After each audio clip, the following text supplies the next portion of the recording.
Hello बच्चों, कैसे हैं आप सब।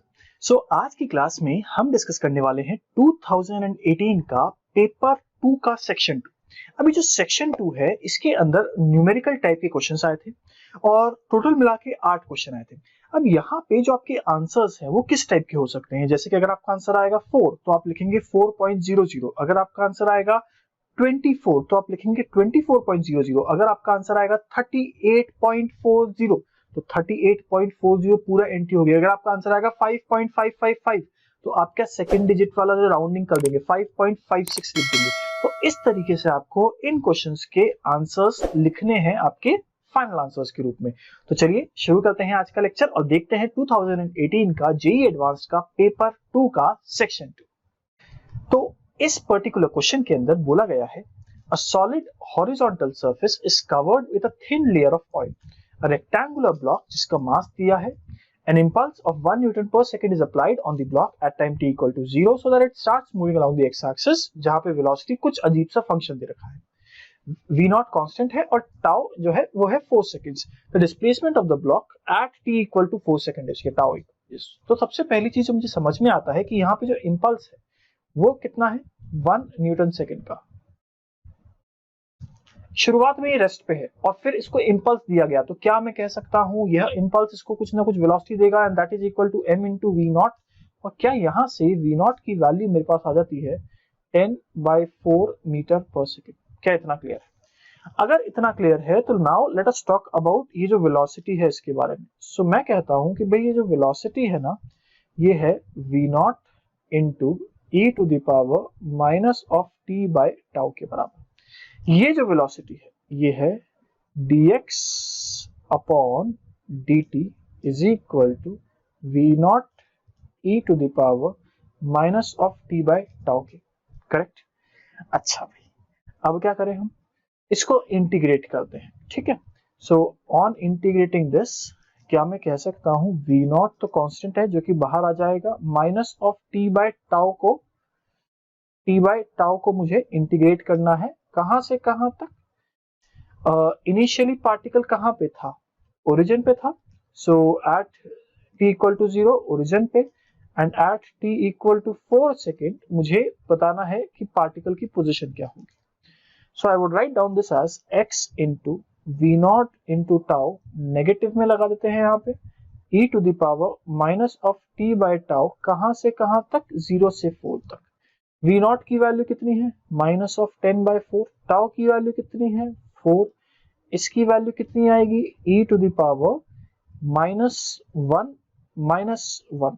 ठीक है क्या, इसको सॉल्व करते हैं तो how much do we get this value as 6.3 metres.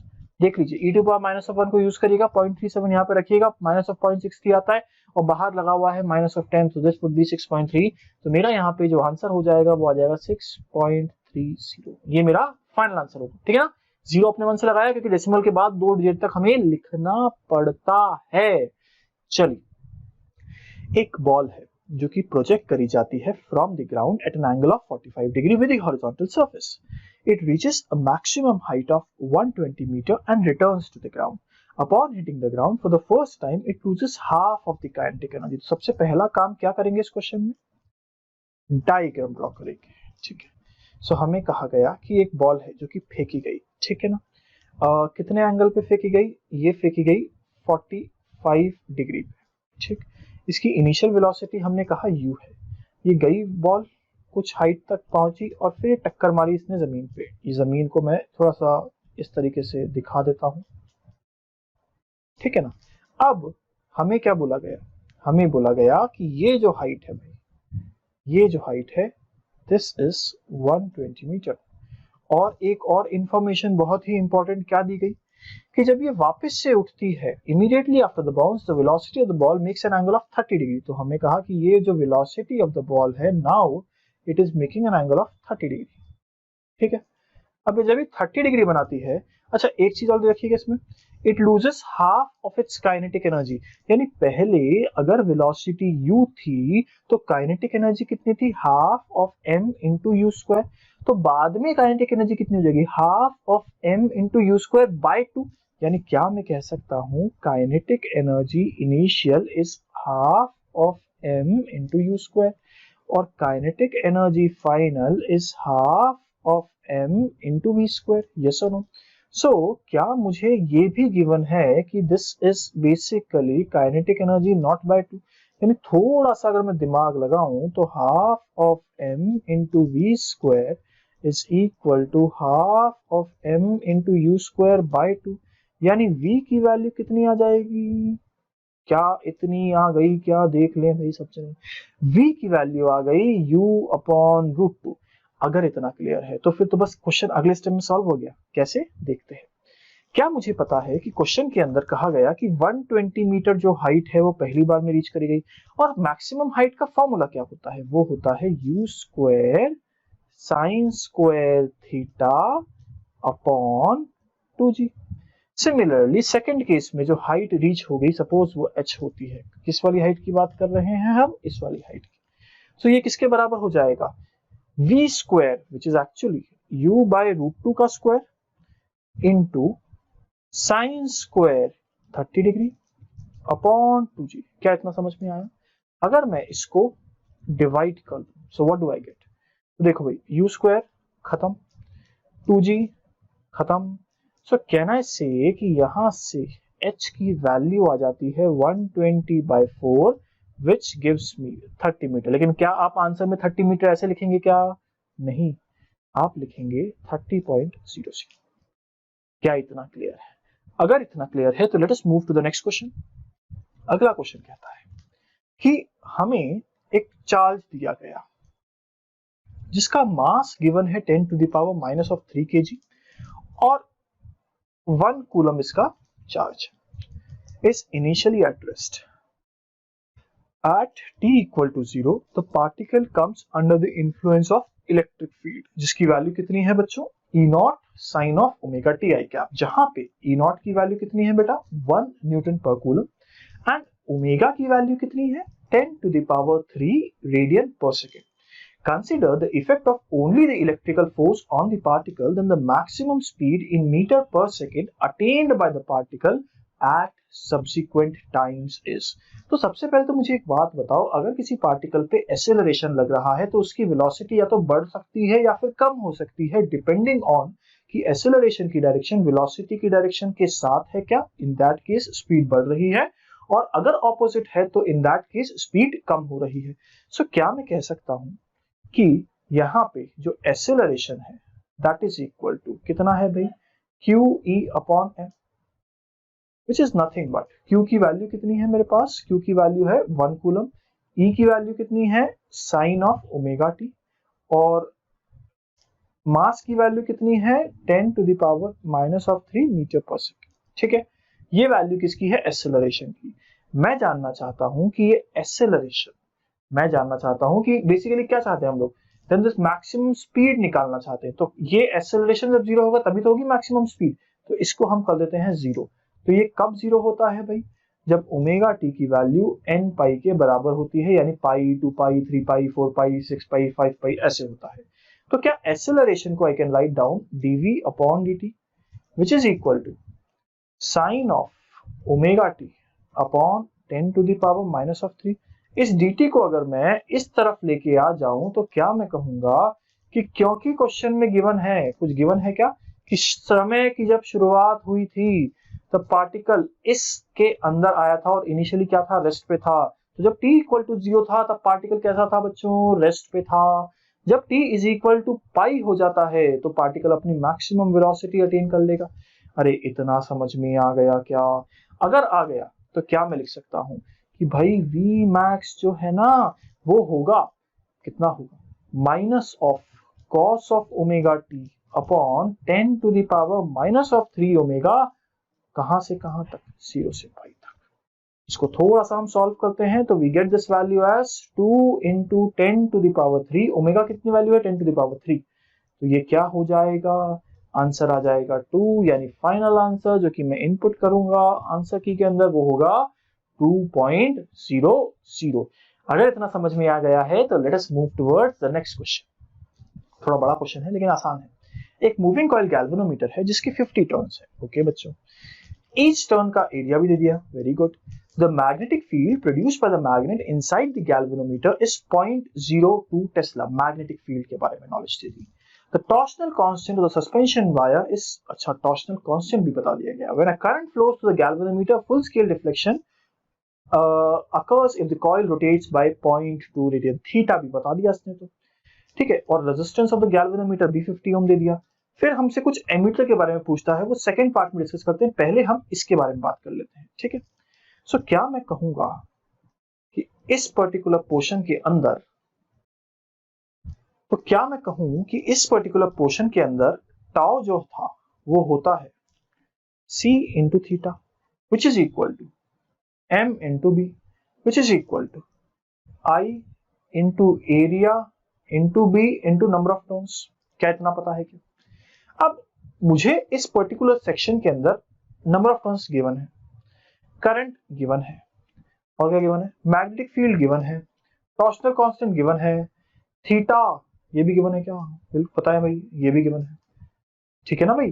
तो हमें ये सारी चीजें दे रखी है क्वेश्चन के अंदर, हमें ये सारी चीजें दे रखी है, तो हमें निकालना क्या है इस क्वेश्चन के अंदर, सोचिए।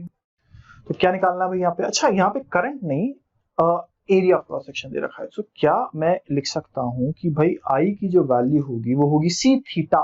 सी कितना है, सी टॉर्शनल कांस्टेंट कहाँ लिखा है, हाँ ये रहा, 10 to the power minus of 4 into 0.2 theta आ गया upon n a b, n कितना है 50 turns, area of cross section कितना है 2 into 10 to the power minus of 4, ठीक है ना, इनटू बी मैग्नेटिक फील्ड कितना है 0.02। क्या इतना एकदम क्लियर है? अगर इतना clear, 10 to power minus 4, 10 to power minus 4 निपटा दो, और क्या बचेगा, ये 0 और 0.02, इस 0.2 से खत्म करो, कितना बचेगा, नीचे बचेगा 10, तो that is equal to 0.1 ampere. क्या इतना क्लियर है? अगर इतना क्लियर है तो भाई क्वेश्चन खत्म होने वाला है। अगर अभी तक सो रहे थे तो आंखें खोल लें। तो चलिए भाई, गैल्वेनोमीटर, गैल्वेनोमीटर से मैंने क्या किया, एक शंट रेजिस्टेंस लगाऊंगा मैं, और इस शंट रेजिस्टेंस की वैल्यू पूछी है सेकंड पार्ट में, कि अगर यहां से 1 एम्पियर करंट आ गया तो भाई मैक्सिमम करंट जो यहां से जा सकता है वो कितना है 0.1, तो यहां से कितना जाएगा 0.9। So can I write down कि भाई 0.1 इंटू गैल्वेनोमीटर का रेजिस्टेंस कितना गिवन है 50 गिवन है, so upon into 50 is equal to 0.9 into R. So क्या मैं यहां से लिख सकता हूं कि आर इज इक्वल टू कितना लिखेंगे भाई 5 upon 0.9, that is equal to 50 upon 9, and that comes out to be 5.555 ohms, which on solving या on इस फॉर्म में लिखने के लिए हम लोग कहेंगे 5.56। तो मेरे पास जो फाइनल आंसर आएगा वो कितना आ जाएगा 5.56। देख लीजिए बच्चों, अगर इतना क्लियर है तो now let us proceed to the next question. तो ये क्वेश्चन क्या कहता है, एक स्टील वायर है जिसका डायमीटर कितना है 0.5 mm and Young's modulus is given to us, carries a load of mass m. The length of the wire with the load is 1 meter. A vernier scale with 10 divisions is attached to the end of this wire. Next to the steel wire is a reference wire to which a main scale of least count 1 mm is attached. The 10 divisions of the vernier scale correspond to 9 divisions of the main scale. Okay, so क्या मैं कह सकता हूँ 10 divisions of vernier scale corresponds to 9 main scale divisions, और एक main scale division किसके बराबर होगा, एक मेन स्केल डिवीजन 1 mm के बराबर होगा, यानी 9/10 mm के बराबर 1 वर्नियर स्केल डिवीजन होगा। और लीस्ट काउंट क्या होती है वर्नियर स्केल की, वो होती है 1 main scale division minus 1 vernier scale division which is equal to कितना आ जाएगा 0.1 mm। क्या इतना एकदम क्लियर है?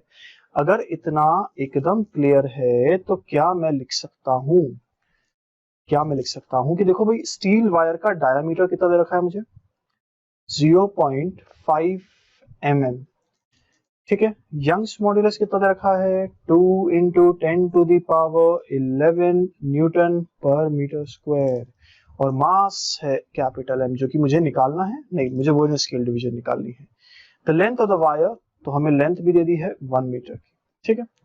चलिए अब सॉल्व करें हम लोग, ठीक है, हमें बेसिकली एक्सटेंशन निकालना है, राइट।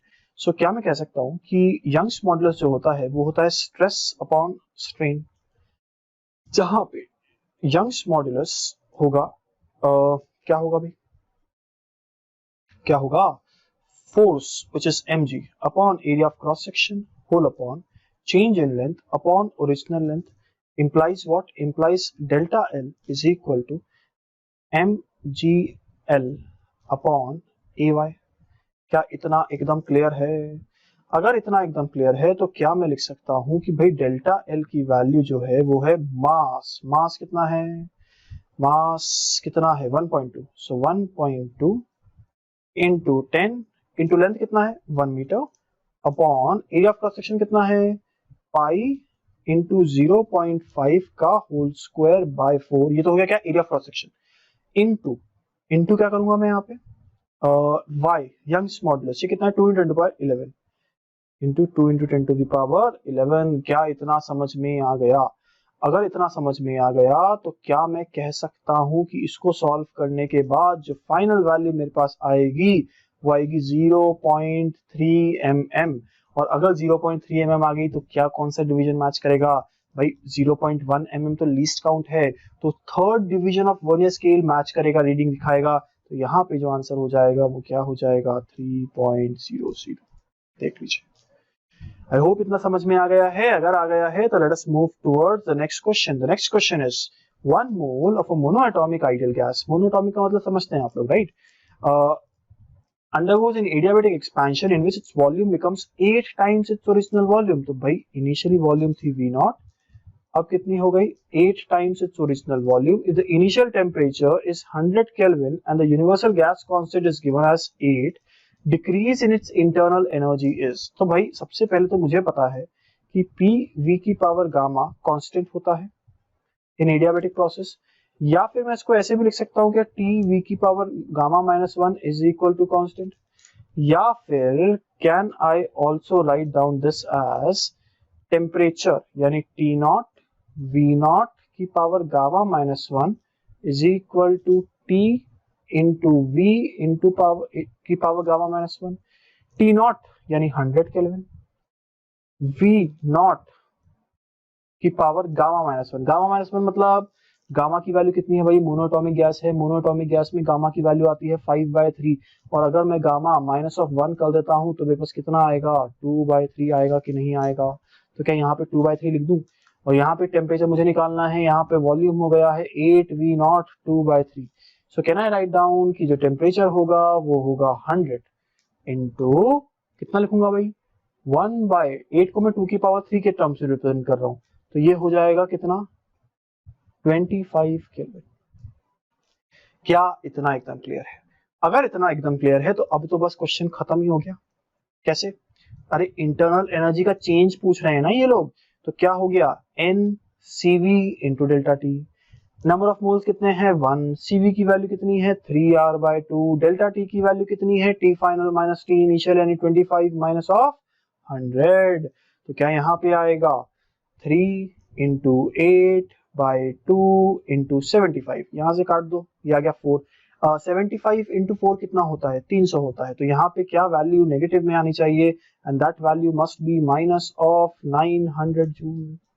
बताएं भी, अगर ये समझ में आ गया है तो मेरे पास जो आंसर हो जाएगा वो कितना हो जाएगा, वो हो जाएगा 900.00। क्या इतना एकदम क्लियर है? अगर इतना एकदम क्लियर है तो now we are in a position to move to the next question. अगला क्वेश्चन क्या कहता है? अगला क्वेश्चन कहता है कि एक फोटो इलेक्ट्रिक एक्सपेरिमेंट में parallel beam of monochromatic light with a power of 200 watt is incident on a perfectly absorbing cathode of work function हमें दे दिया गया। ठीक है भाई, the frequency of light is just above the threshold frequency so that the photoelectrons are emitted with negligible kinetic energy।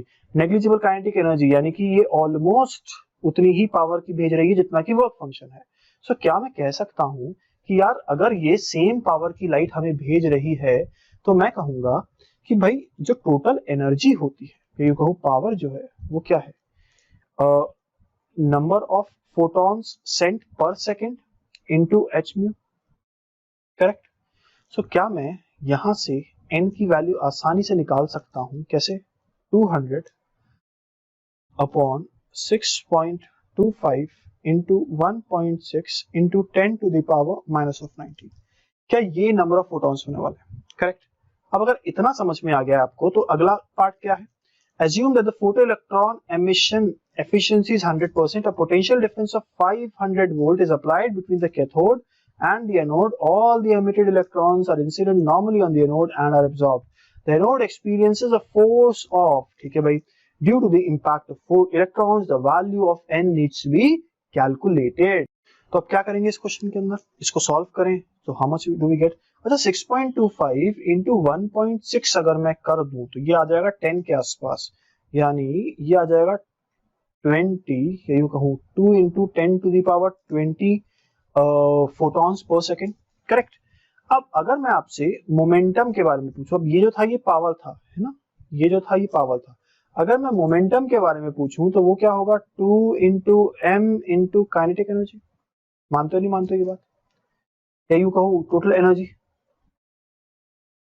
अरे हाँ या ना, टोटल एनर्जी आ रही है। तो अगर मैं इसको सॉल्व करूं, सो what do I get, mass of electron कितना है 2 9 into 10 to the power minus of 31, और V क्या लिखेंगे हम लोग, potential drop, so 1.6 into 10 to the power minus of 19 into 500। देख लो भाई, इसको अगर मैं फोर्स चाहिए तो फोर्स के साथ n into p कर दूंगा टोटल मिला के, so finally what do I get 24 into 10 to the power minus of 4 Newton's. तो यहाँ पे जो मेरा फाइनल आंसर हो जाएगा वो कितना हो जाएगा, वो हो जाएगा 24। चलिए आगे बढ़ते हैं। Consider a hydrogen-like ionized atom with atomic number Z with a single electron. If the emission spectrum of this atom, the photon emitted in the n equal to 2 to n equal to 1 transition has an energy of 74.8 electron volt higher than the photon emitted in n equal to 3 to 2. The ionization of energy of hydrogen atom is this much. Value of Z needs to be calculated. So क्या मैं कहूंगा energy emitted from जब ये 1 से 2 में जाएगा, या energy absorbed कह लो, कुछ भी कह लो, ठीक है ना। अभी जैसे यहाँ पे emission spectrum emit हो रही है, तो मैं कह रहा हूँ कि यहाँ पे 2 से 1 में जाने में जो energy emit होगी वो होगी 13.6 Z square 1 by 1 square minus 1 by 2 square, और energy जो कि emit होगी फ्रॉम 3 से 2 जाने में वो होगी 13.6 Z square 1 by 2 square minus 1 by 3 square। क्या इतना समझ में आ गया। अब हमें क्या बोला गया, हमें ये बोला गया कि एनर्जी जो कि 2 से 1 में एमिट हो रही है माइनस एनर्जी जो कि 3 से 2 में एमिट हो रही है वो है 74.8 इलेक्ट्रॉन वोल्ट, ये बोला गया हमें। अब अगर हमें ये बोला गया तो इसके अगर हम सॉल्व करें, so what do we get 74.8 is equal to 13.6 Z square। अब यहाँ पे क्या आएगा बच्चों, 1 by 1 minus 1 by 4 minus 1 by 4 plus 1 by 9, ठीक है। यहां से जब हम सॉल्व करते हैं तो Z की वैल्यू निकल के आती है 3, यानी फाइनल आंसर क्या हो जाएगा मेरा 3.00। तो आज का लेक्चर हम लोग यहीं पे खत्म करने वाले हैं, और आपसे मैं चाहता हूं कि इस वीडियो को अगर आपको अच्छा लगे तो लाइक करिएगा, अपने दोस्तों के साथ शेयर करिएगा और सब्सक्राइब करिएगा, ताकि जैसे ही हमारे लेटेस्ट वीडियोस आते हैं आपके पास नोटिफिकेशन आ जाए बेल बटन दबाने के बाद। चलिए मिलते हैं नेक्स्ट लेक्चर में, थैंक यू।